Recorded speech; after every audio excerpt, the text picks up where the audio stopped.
जब परीक्षित ने देखा वो चांडाल मार रहा है, कलयुग है ये, कलिकाल आ गया, तो परीक्षित ने कहा मेरे राज्य में कलिकाल का क्या काम, मैं मार दूंगा।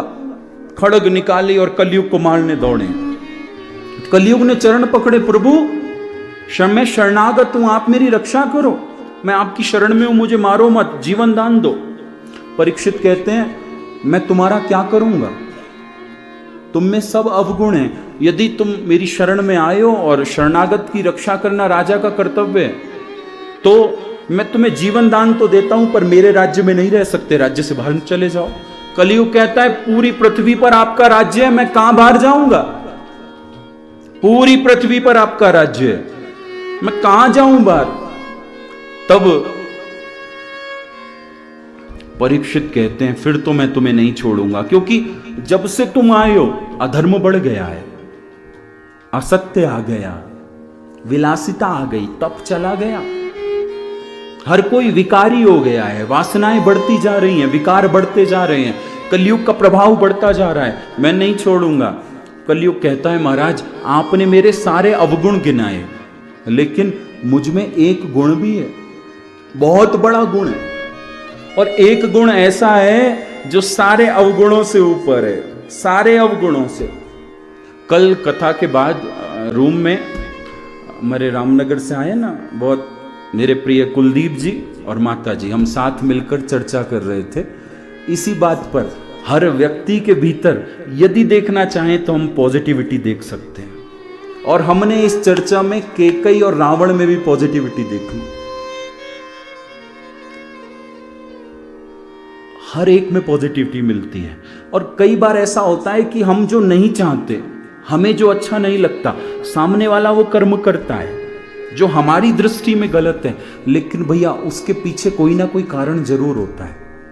फिर फॉर्मूला लगाना पड़ता है कॉज एंड इफेक्ट एनालिसिस का, क्योंकि जो भी काम होता है उसके पीछे कोई ना कोई इफेक्ट भी होता है और कारण जरूर है, कॉज जरूर है। अगर हम पॉजिटिविटी किसी में भी देखना चाहें तो सब में मिल सकती है, कोई ऐसा नहीं जिसमें एक गुण भी नहीं हो, सब में। आप मानते हो इस बात को? अच्छा 1 मिनट प्रैक्टिकल करते हैं, क्योंकि कहीं ना कहीं ऐसा तो जरूर होगा हमारा किसी से द्वेष होगा, कुछ शत्रुता होगी, जो हमें पसंद नहीं आता होगा, जिससे बात करना अच्छी नहीं लगता होगा। सबके पास ऐसे 2-4 तो होंगे ही होंगे, एक आध तो हो गई। अब आप अपने चित्त की दृष्टि से उसमें गुण देखिए, कोई गुण है या नहीं है, देखिए अभी।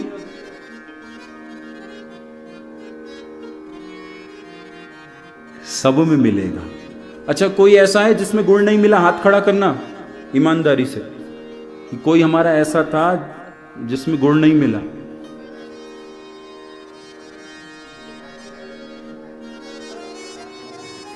गुण नहीं है किसी में, मिला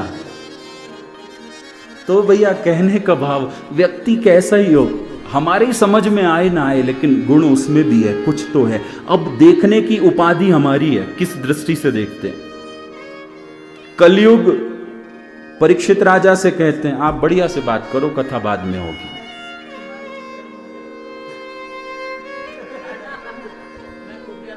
शांति। तो भैया कलिकाल ने परीक्षित से कहा राजन एक गुण सब अवगुणों से बड़ा है, एक गुण ऐसा है जो सब अवगुणों से। कौन सा गुण? यत् फलम नास्ति तपस न योगी न समाधिन तत्फलम लभते सम्यक कलौ केशव कीर्तनात्। ये गुण ऐसा है जो सब अवगुणों से ऊपर है। जो फल सतयुग में, त्रेता में, द्वापर में अन्य क्रियाओं से नहीं होता था, तपस्या से नहीं होता था, कर्मकांड से नहीं होता था, याज्ञिक कर्म से नहीं होता था, वो फल कलयुग में भगवान नाम के कीर्तन से हो जाता है।